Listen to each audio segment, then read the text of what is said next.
d'une succession de difficultés. C'est comme si tu es en train de terminer une difficulté ou une épreuve qu'une autre prend place. La vie aussi est faite de moments de victoire. Des moments durant lesquels nous pouvons lever la main et dire « Gloire à Dieu ». Mais Dieu nous dit de dire aussi « Gloire à Dieu » quand ça ne va pas. Vous savez, pour nous qui sommes enfants de Dieu, nous savons une chose. C'est que la Bible affirme. Dans toutes ces choses, tous ces moments-là, des pleurs, des joies, des peines, des murmures, des je ne sais pas moi quoi, des moments où nous sentons que nous sommes lourds, où nous sentons que vraiment ça ne va pas. Dans toutes ces choses, nous sommes plus que... Donc dans toutes ces choses, tous ces moments-là que Dieu permet dans ta vie, bien-aimé, j'aimerais que tu réalises déjà que tu es vainqueur dans cette situation. Toutes ces choses, dans toutes ces choses, vous savez ce que j'ai constaté aussi? C'est que même lorsqu'il y a un semblant d'échec, tu as l'impression que tu es en train d'échouer. Tu as l'impression que ça ne va pas encore. Tu as l'impression que, où est Dieu? Même quand il y a ces semblants d'échec, n'oublie pas, la Bible a dit, nous sommes plus que vainqueurs.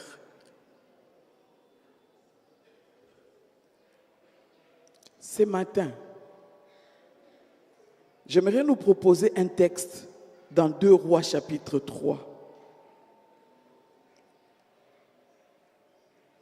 Et avance avec moi en te disant, je suis plus que vainqueur jusqu'à la fin.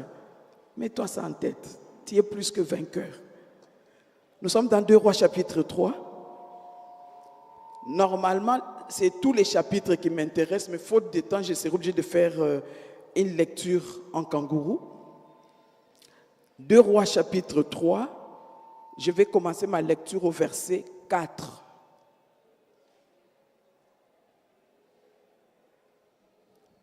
Deux Rois chapitre 3, verset 4, la Bible dit, « Mécha, roi de Moab, possédait des troupeaux et il payait au roi d'Israël un tribut de 100 000 agneaux et de 100 000 béliers avec leur laine. À la mort d'Akab, le roi de Moab se révolta contre le roi d'Israël. Le roi Joram sortit alors de Samarie et passa en revue tout Israël. Il s'est mis en marche et il fit dire à Josaphat, roi de Juda, « Le roi de Moab s'est révolté contre moi. Veux-tu venir avec moi attaquer Moab ?» Josaphat répondit, « J'irai, moi comme toi, mon peuple comme ton peuple, mes chevaux comme tes chevaux. » Et il dit, « Par quel chemin monterons-nous » Joram dit, « Par les chemins du désert d'Édom. » Les rois d'Israël, les rois de Juda et les rois d'Édom partirent après une marche de 7 jours. Ils manquèrent d'eau pour l'armée et pour les bêtes qui la suivaient. Alors le roi d'Israël dit, « Hélas, l'Éternel a appelé ces 3 rois pour les livrer entre les mains de Moab. » Mais Josaphat dit, « N'y a-t-il ici aucun prophète de l'Éternel par qui nous puissions consulter l'Éternel ?» L'un des serviteurs du roi d'Israël répondit, « Il y a ici Élisée, fils de Shaphat, qui versait l'eau sur les mains d'Élie. » Vous pouvez continuer, je saute, je vais au verset 18.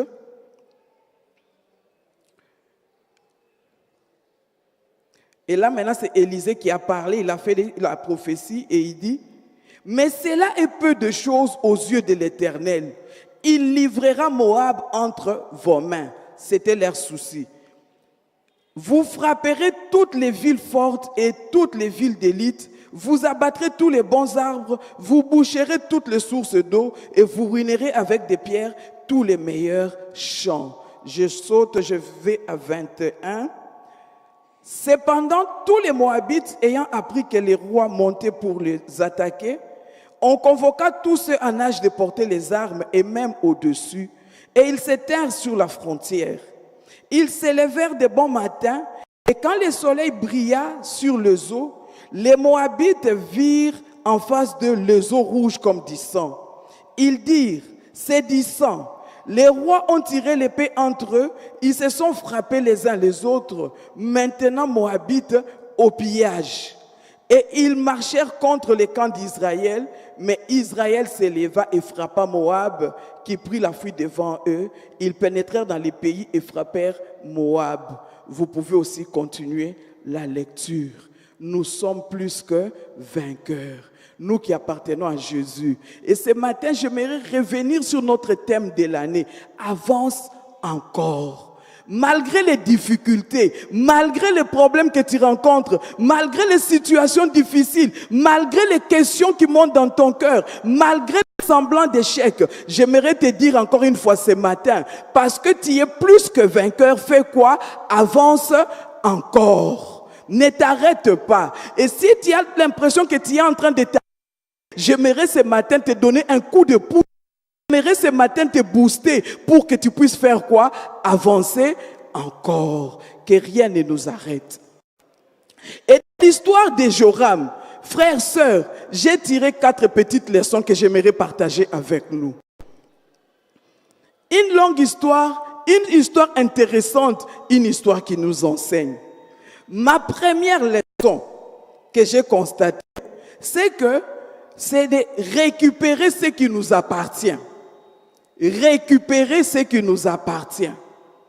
Cette histoire commence avec le fait que le roi Joram décide de récupérer ce qui appartenait à Israël. Son père avait assujetti Moab, qui devait payer ce que nous avons vu. Il devait payer ce que nous dit le verset 4. À Israël, un tribut de 100 000 agneaux et 100 000 béliers avec leur laine. Et maintenant, Moab se révolte. Joram dit, non, tu ne peux pas te révolter. Moi, je dois récupérer ce que tu payais à mon père. Frères, sœurs, vous savez, l'ennemi des fois nous a volé des choses. L'ennemi nous a arraché des choses. L'ennemi nous a assujettis.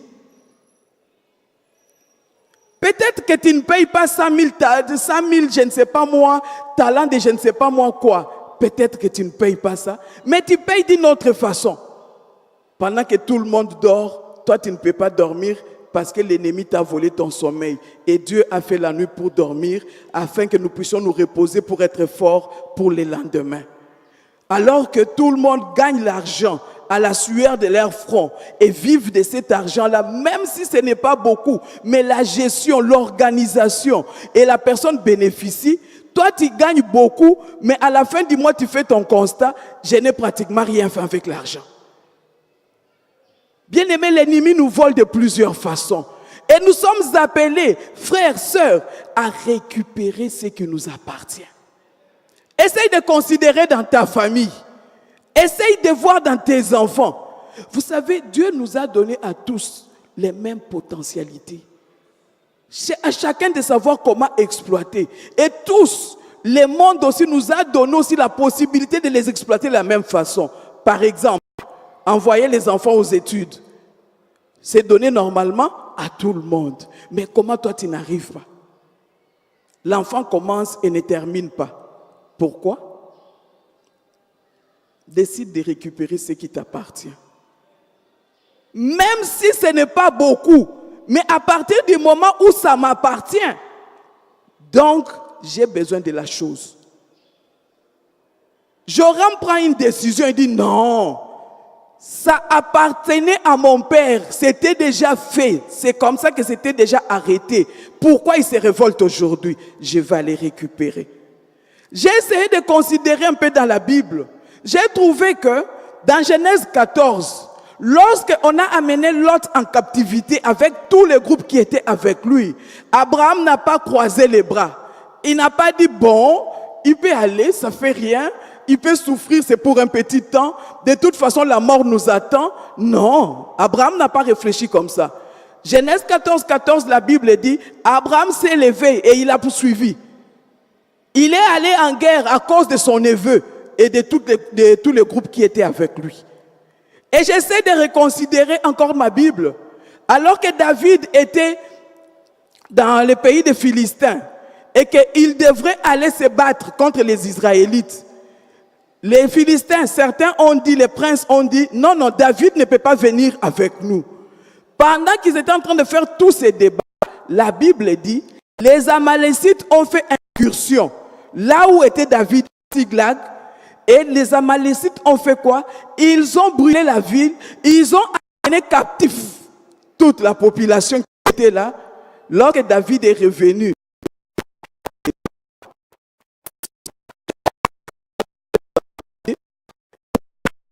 où sont mes enfants? Où sont mes biens?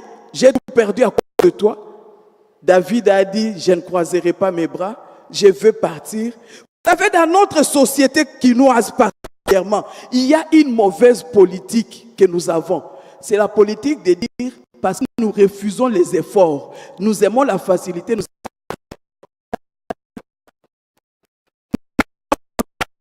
Donc, dès que tu te retrouves devant une situation qui exige de faire un effort, oh, et ça les locaux.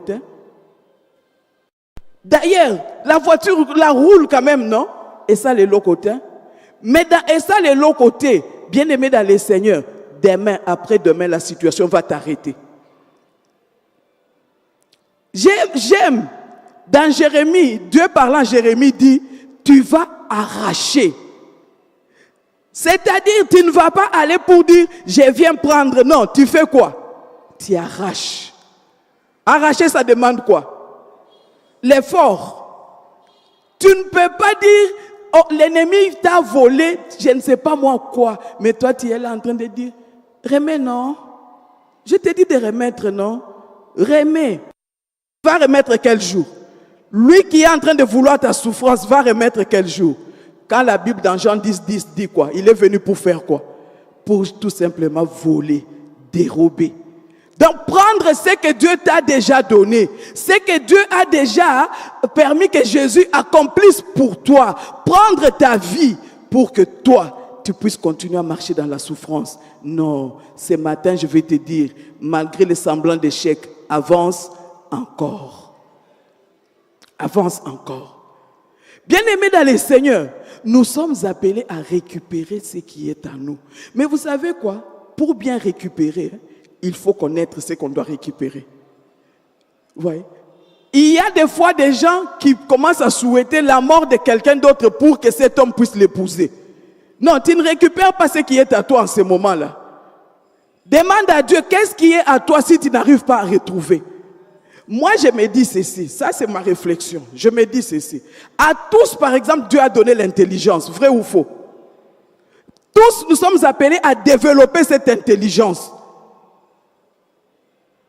Pour une raison ou une autre, aujourd'hui tu réalises que, mais moi je n'ai pas assez développé mon intelligence. Parce que ce que je vois chez X, ce que je vois chez Y, ce n'est pas comme chez moi. Tu vas te contenter de croiser tes bras? J'ai dit non. Parce que ça, je connais. Quel est mon besoin? Quel est mon réel besoin? Parce que j'ai eu un problème avec les myomes. Je me dis, maintenant là, moi je dois chercher à avoir un enfant sans être marié. Non. Donc je dois connaître qu'est-ce que je vais aller récupérer. Il faut. Et lorsque tu connais la chose, tu dois aussi comprendre la raison d'être de la chose par rapport à toi. Joram, la Bible ne nous fait pas trop de commentaires, ça c'est moi. Peut-être il a compris que son papa utilisait tout ce qu'il recevait des Moab pour peut-être faire des sacrifices à Dieu. Ou pour une industrie, quelqu'un qui aidait les pays. Il fallait récupérer. Mais toi, si tu ne comprends pas ce que tu veux aller récupérer, ça sert à quoi? Quelle est son utilité? Tu risques de ne pas récupérer même la bonne chose. Tu risques d'aller récupérer même l'occultisme. Attention. J'ai dit récupérer, mais il faut connaître la nature de la chose que tu veux récupérer. Il faut. Même si ça doit demander, par exemple, de discuter avec quelqu'un d'autre, tu dois le faire. Et lorsque tu auras compris, j'aimerais te dire maintenant, fais quoi? Prends courage. prends courage, tout en sachant que cette récupération dont je parle est d'abord spirituelle. C'est d'abord spirituel. C'est-à-dire, tu as un combat spirituel à livrer. Tu ne peux pas te dire, moi dans ma situation, je vais dormir comme tout le monde, je vais me réveiller comme tout le monde, je vais manger comme tout le monde. Non, tu ne peux pas, tu ne peux pas. Dans cette situation qui te préoccupe, toi, ta vie doit être rattachée à ce que Dieu pense et ce que Dieu veut. Tu es appelé à être un homme, une femme de prière. Dieu, de foi, permet que nos situations puissent exister, puissent résister, parce qu'il est en train de nous former. Soyons sensibles. Si je te dis bien, je vais faire en moins d'années, je dois dire, les études que je veux. Mais si je dois chaque fois redoubler des classes, je risque de faire le double, parce que je n'ai pas compris et que je ne faisais pas ce que je devrais faire. Frères, sœurs, j'aimerais te rappeler, dans le Seigneur, nous sommes à son école. Nous sommes à l'école du Seigneur. Et dans cette école, comment est-ce que toi tu travailles? Si tu fais du surplace, bien aimé, oh, pas de problème. Le surplace va te rattraper et tu vas constater que les autres sont déjà à l'université du Seigneur. Toi, tu es toujours au primaire. Et je n'aimerais pas que ce soit comme ça pour toi. Donc je disais, cette récupération est d'abord spirituelle avant d'être matérielle et visible. C'est comme pour dire quoi? Dans la prière, frère, sœur, tu peux récupérer ta santé. Tu peux récupérer ton travail. Tu peux récupérer ta promotion. Tu peux récupérer tes maternités. Tu peux récupérer, je ne sais pas, ton intelligence. Tu peux récupérer, je ne sais pas quoi d'autre que tu peux ajouter selon ton besoin. Tu peux récupérer dans la prière. Mais pas cette prière-là, Seigneur, merci, merci, tu m'as réveillé, amen. Tu pars, tu n'as pas prié. J'ai dit, ça demande des fois des efforts. C'est-à-dire, je peux m'asseoir, suer, parce que je veux récupérer ce qui est à moi. Je transpire, en train de prier, en train de parler à Dieu, en train de l'écouter, en train de lire sa parole. Et c'est comme ça que je verrai Dieu agir en ma faveur. N'oublions pas, bien-aimés dans le Seigneur, nous n'avons pas à lutter contre la chair et le sang, mais nous luttons contre les esprits méchants.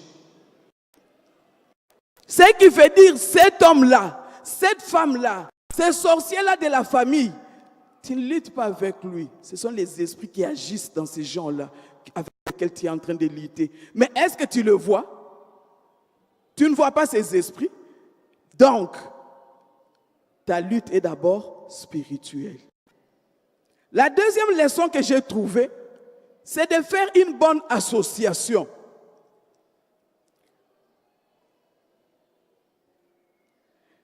Joram, ici, fils d'Akab, lui a choisi de s'associer à Josaphat.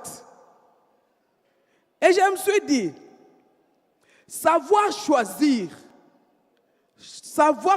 son associé est une tâche qui revient à chacun de nous. Personne ne choisira pour nous avec qui nous nous associons. Personne. Comme dans ce cas, Joram a fait son choix.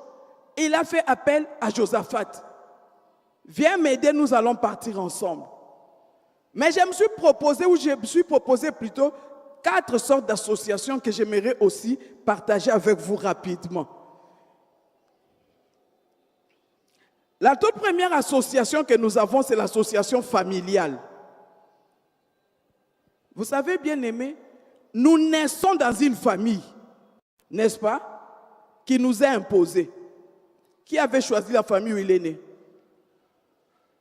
Nous naissons dans une famille qui nous est imposée, mais, j'insiste, mais avec une mission divine. La famille nous est imposée par celui qui nous a envoyés. Nous avons une mission. Souvenons-nous de l'histoire de Joseph. Nous connaissons cette histoire. Je peux même dire presque maltraité par ses propres frères, mais ne sachant pas qu'ils étaient en train d'accomplir la volonté de Dieu. À la fin, quand ils se retrouvent tous en Égypte, Joseph dit, tout ce qui s'était passé là, c'était pour cette période ici. Dieu voulait vous préserver de la mort, de la famine. Bien-aimés dans le Seigneur, au lieu de regarder aux circonstances négatives, parce que c'est ça notre tendance, au lieu d'essayer de considérer seulement chez nous c'est comme ça, considère maintenant la mission que Dieu t'a donnée dans cette famille. Quelle est cette mission? Joseph était en mission et cette association que Dieu a imposée à chacun de nous, nous devons savoir qu'est-ce que Dieu attend de moi. Parce que si nous comprenons la volonté de Dieu, nous qui avons aujourd'hui toute la Bible, si nous comprenons la volonté de Dieu, nous allons très bien accomplir notre tâche. Une autre association que j'ai essayé de considérer, c'est l'association maritale. Lorsque nous nous marions, nous nous associons. Mais ici, cela ne nous est pas imposé. Surtout de nos jours. Ce n'est plus comme dans le passé où mon père regardait l'enfant de tel et disait « celle-là ou celui-ci ». Ce n'est plus comme ça. Aujourd'hui, c'est le choix de chacun de nous, vrai ou faux. Marital, l'association ne nous est pas imposée. C'est un choix. C'est pourquoi, bien-aimés dans le Seigneur, nous qui sommes jeunes, pour ne pas dire vous qui êtes jeunes,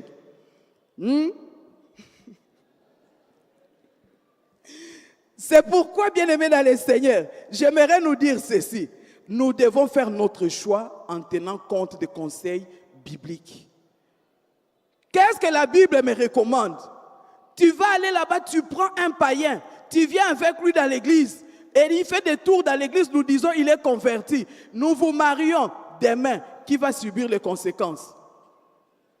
C'est toi, ce n'est pas quelqu'un d'autre. Attention.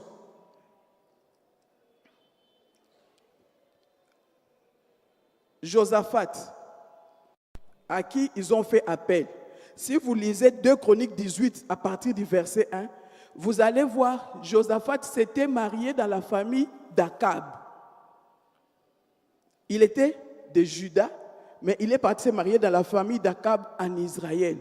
Et Akab ne faisait pas ce qui est droit devant l'Éternel. Maintenant, ils sont obligés chaque fois de l'appeler, viens à notre secours. Donc Josaphat lui faisait tous les va-et-vient là, parce que marié dans cette famille. Mais j'ai essayé de regarder aussi l'histoire maintenant d'un autre Joram. Nous sommes dans 2 Chroniques 21, le verset 6. Ça c'est maintenant un autre Joram maintenant de Juda. C'est juste le nom.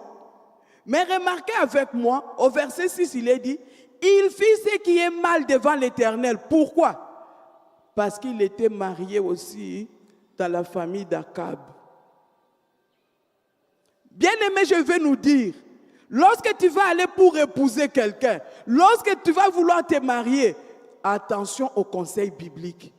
Deutéronome 7:3, des conseils d'aller de se marier avec des gens qui ne sont pas de la même croyance que nous. Attention. Peut-être que ce matin, je suis en train de t'interpeller, mais je t'en supplie, je t'en supplie, je t'en supplie. Même si l'amour aveugle, mais les problèmes vont désaveugler. Attention. Attention. Une autre forme d'association, c'est l'association amicale. On est amis avec pratiquement tout le monde, on s'entend bien. Et l'histoire ou l'exemple que nous pouvons relever, c'est David et Jonathan, une histoire que nous connaissons. Une histoire que nous connaissons. Et là, je crois que je n'ai même pas beaucoup de commentaires à donner. Mais j'aimerais maintenant revenir sur l'association commerciale. Je préférais appeler ça commercial. Il y a plusieurs autres formes, mais j'ai préféré ici, moi, prendre seulement les 4 là. Je prends un exemple, je suis dans 2 Chroniques 20, verset 35.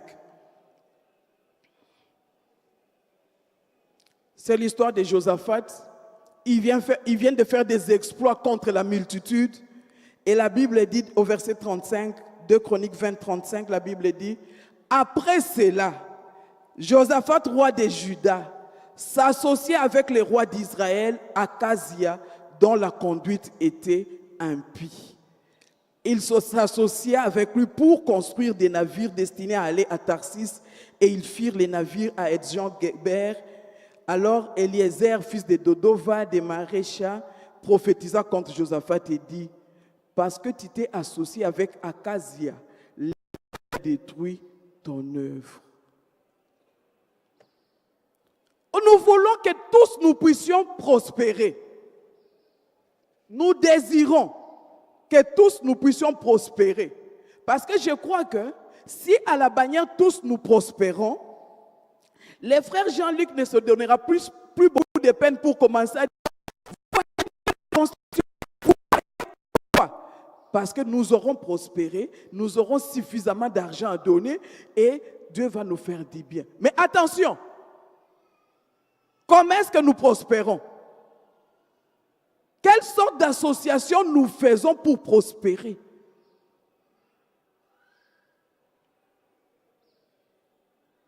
Quand nous demandons donner, c'est-à-dire nous aussi nous prions pour que le Seigneur vous donne. Mais maintenant, dans cette prière que nous faisons, nous ne voulons pas que vous vous associez n'importe comment. Ça ne fait rien. L'essentiel, c'est que nous puissions avoir. Parce que quand on fait ce genre d'association, des fois, la personne avec qui on s'associe va te montrer seulement, tu sais, tu me donnes $1000.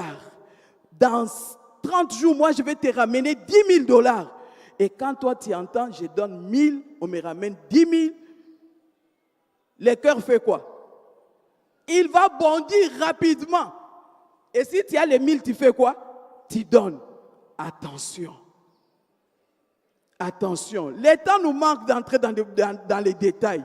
Mais j'aimerais juste nous interpeller. Bien-aimé, mieux vaut faire encore. Avec les peu que toi tu as, tu te débrouilles. Parce que si Dieu avait béni les mains de Joseph, les mêmes Dieu-là qui avait béni les mains de Joseph est capable de bénir aussi tes mains. Et s'il peut le faire pour toi, donc contente-toi avec tes peu-là que tu as. Développe ça, tu vas prospérer si tu mets Dieu à sa place.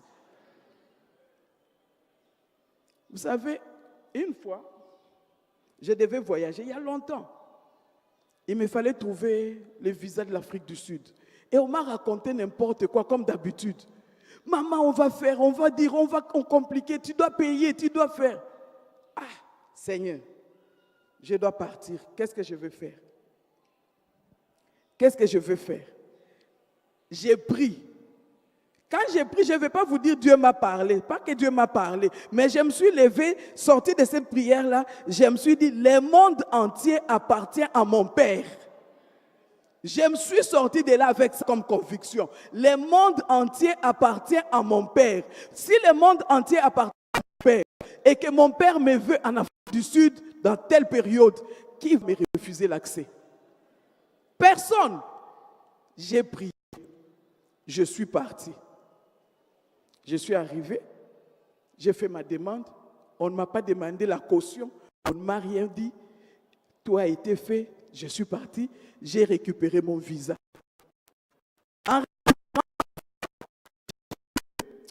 Non, papa, il faut nous aider, nous les mamans. J'arrive avec ça à la maison. Je montre à mon mari, toute contente. Tu vois, on a dit, mais moi j'ai payé seulement ce que j'ai payé pour les visas, j'ai mon visa. Il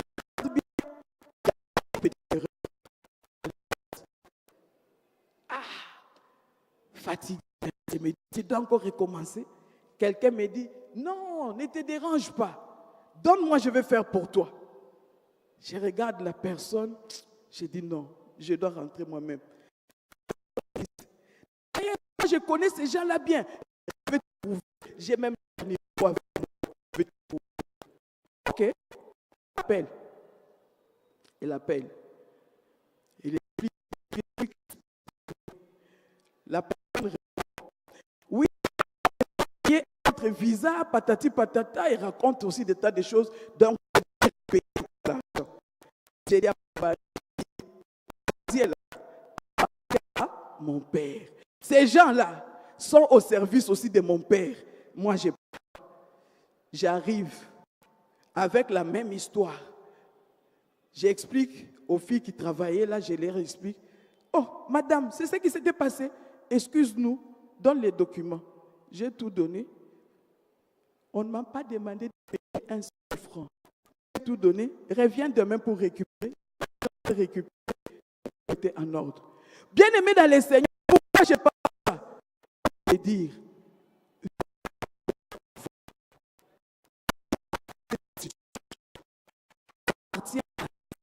n'appartient pas.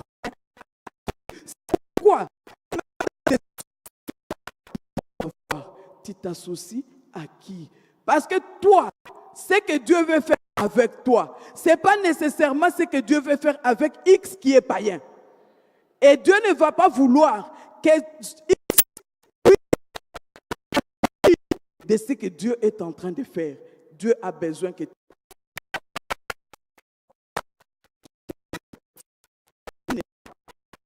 attention.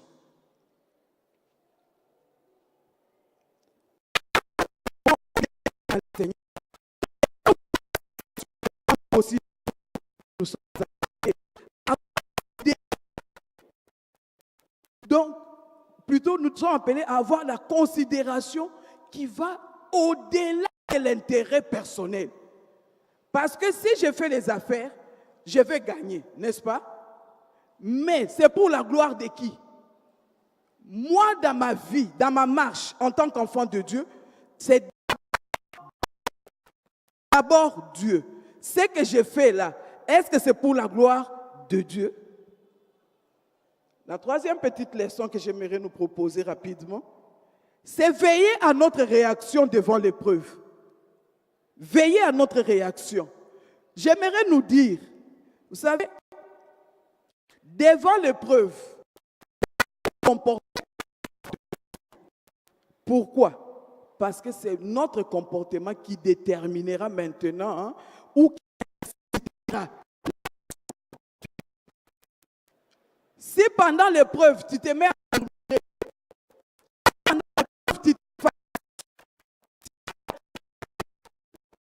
mais pendant l'épreuve, tu te comportes en enfant de Dieu,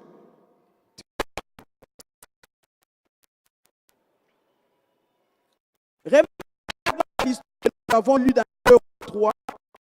Lorsque maintenant ces trois rois partent,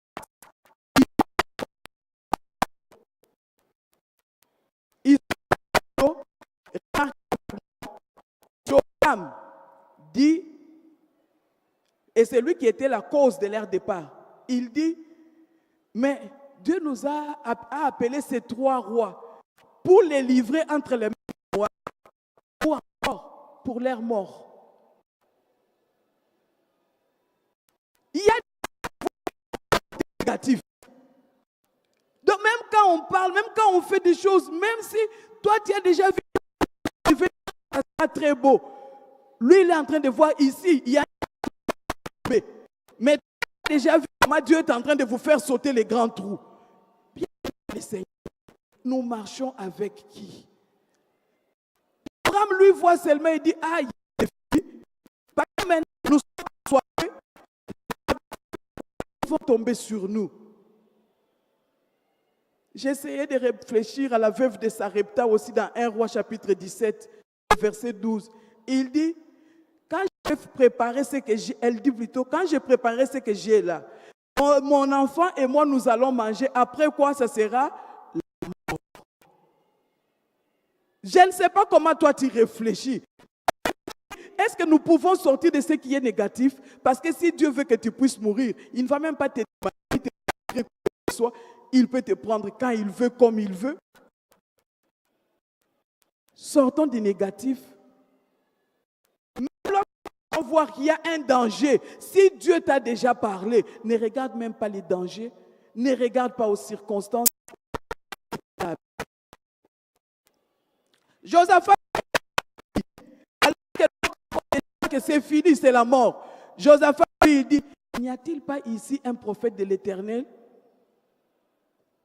Hé Josaphat, où est-ce que toi tu as appris ces choses?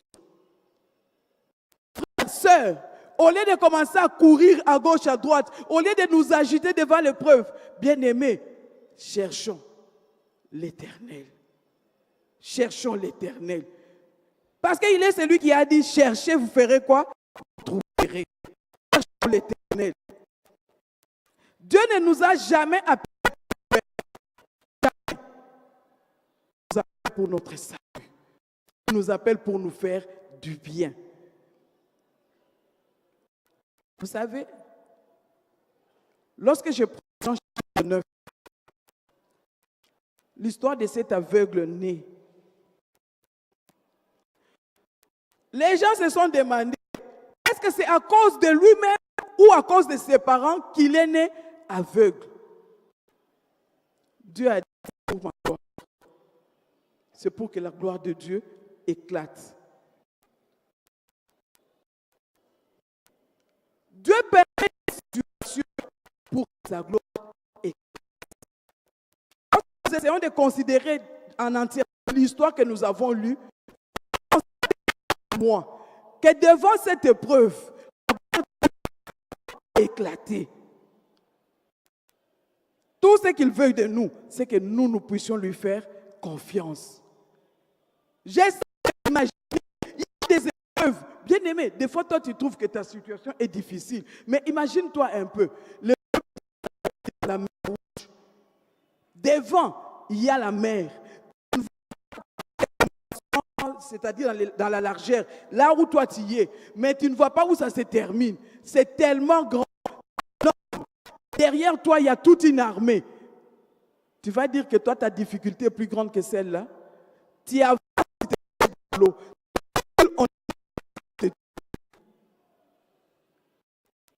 Non. Même devant cette difficulté-là, Dieu veut que tu puisses lui faire confiance. Dieu veut que tu lui fasses confiance. Il est celui qui a dit, cherchez et vous trouverez. Si tu cherches Dieu, tu vas le trouver. Mais j'aimerais ce matin nous rappeler, même devant l'épreuve, chercher, bien aimé, c'est un exercice. C'est un exercice.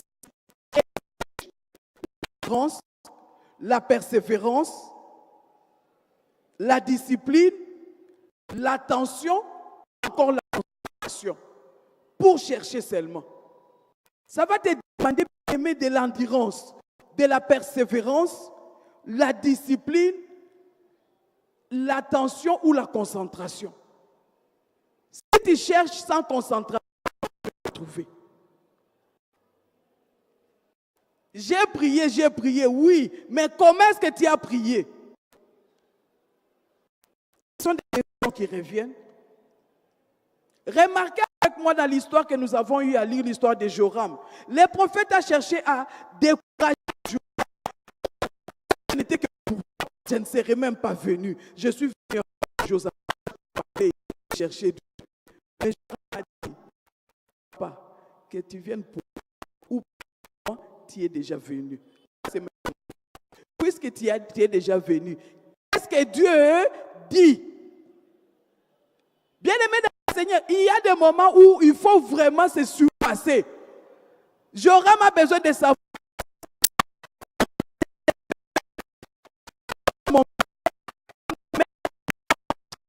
Qu'est-ce que Dieu dit? Devant l'épreuve,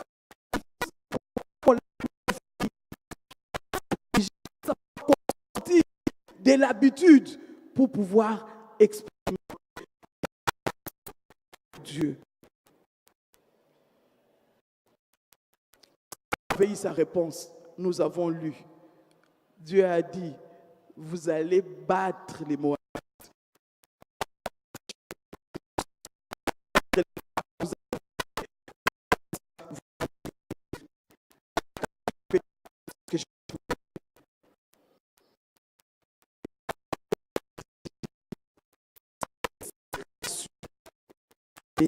Combat.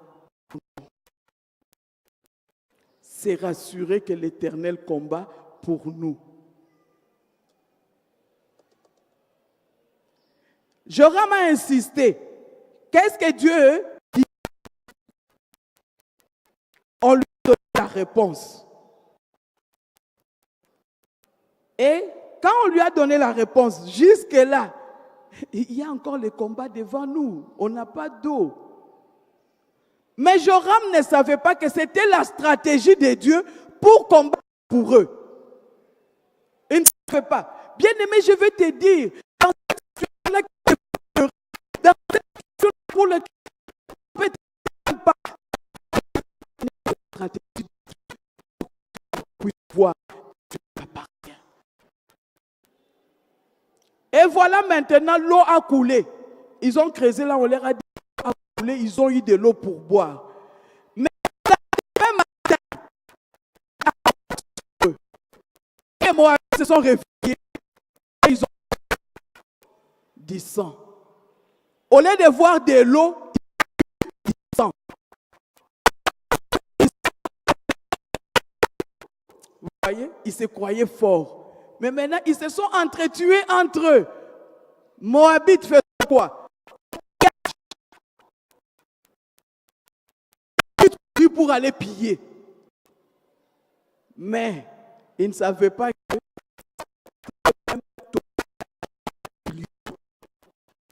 les Israélites en ont profité. Et c'est comme ça qu'ils ont eu à gagner. Mais quand je lisais ces choses, je me suis quand même deux choses comme parenthèse pour nous interpeller. Vous voyez, les Moabites ont comme disciples. Je suis souvent les hommes comme des arbres. Je me suis dit ceci.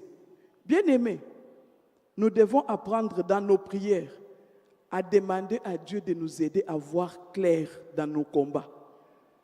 Parce que si tu ne vois pas clair, tu risques de te combattre toi-même. Vous avez déjà vu même dans les stades, les joueurs qui partent marquer dans leur propre camp. Vous avez déjà vu ça? C'est-à-dire, même dans nos combats ici, tu peux ne pas bien voir. Tu lances comme ça une flèche, tu la lances sur toi-même ou sur quelqu'un de ta famille. C'est pourquoi prions pour que le Seigneur nous aide à voir toujours clair dans nos combats. J'espère que vous me comprenez. Parce que si tu ne vois pas clair, prions aussi pour que nous aide à bien interpréter ce que nous voyons. Moi, je vois que c'est peut-être courbe alors que c'est droit.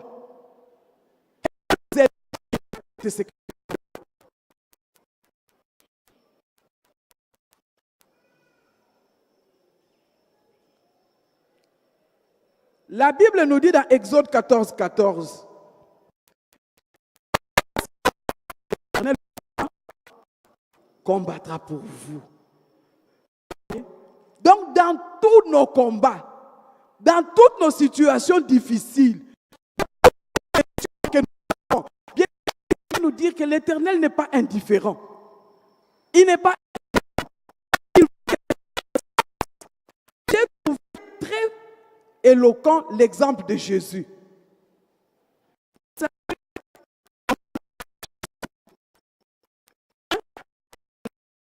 Les juger. Il ne dit rien. On lui reproche même, toi on t'accuse et toi tu dis rien.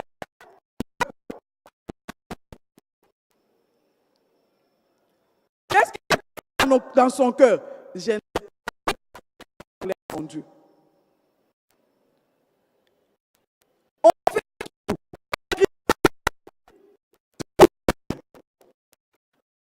c'est quelque chose et c'est quelque chose de spécifique. Mais il ne dit rien. Quand tout ça passe, l'ennemi est tout content. Il dit, vous voyez, je suis vainqueur. Je suis vainqueur. On part, on enterre Jésus. Oh! Gardez silence, l'Éternel combattra pour vous. Même les moments les plus difficiles, Jésus est enterré, les femmes sont en train de pleurer, c'est fini notre espoir, patati patata. Le troisième jour, l'Éternel qui combat pour nous relève sa tête. Il met son nom au-dessus de tout autre nom. Bien-aimé dans le Seigneur, il y a un troisième jour pour chacun d'eux. Il y a un troisième jour. C'est pour cette raison, j'aimerais te dire, avec confiance à cette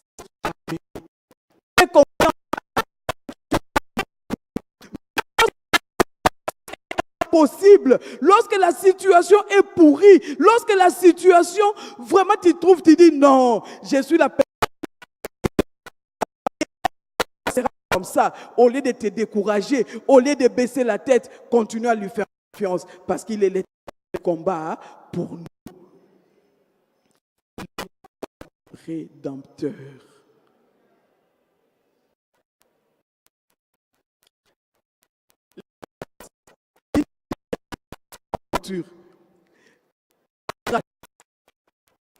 Grâce avec le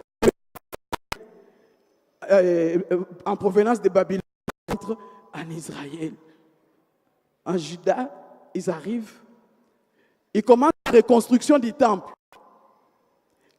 Premier tour, ils commencent, ils font, on les arrête, on interrompt le travail, plus ou moins 18 ans plus tard, on recommence le travail. Je suis dans Esdras 5 et 6. On recommence le travail. On recommence le travail. Les gouverneurs de l'époque et son équipe viennent poser la question. Vous avez recommencé le travail avec la permission de qui? Oh, ça j'aime. L'Éternel, nous servons. Le travail était interrompu à partir de Babylone. Non, nous on a recommencé avec l'Éternel Dieu que nous servons. Et ils ont recommencé. Au chapitre à Babylone, on lui renvoie l'information après recherche. Nous avons réellement constaté que Cyrus avait permis qu'il rentre et il leur avait donné même des biens. Maintenant, et c'est là que ça m'intéresse, frère, dans tes combats, il combat pour toi. Ici,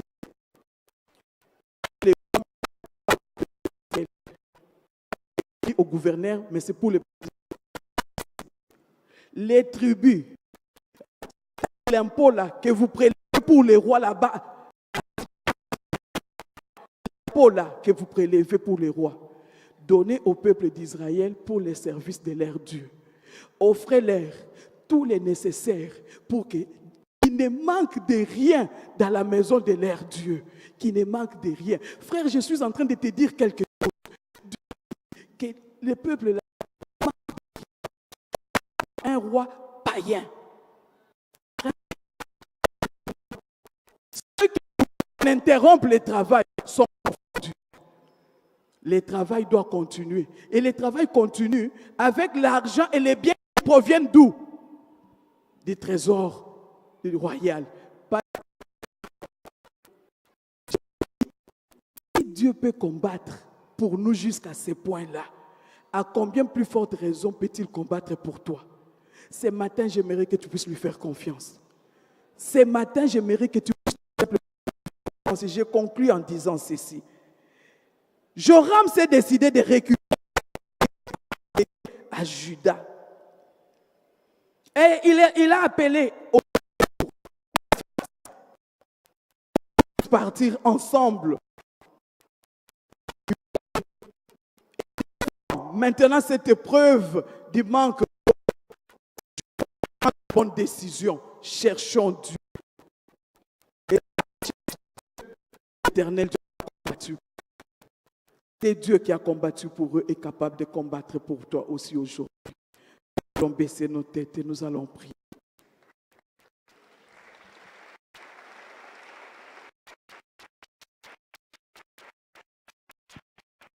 Ce n'est pas ce qui t'a touché. Au Seigneur maintenant. J'aimerais que tu dises quelque chose à ton Dieu.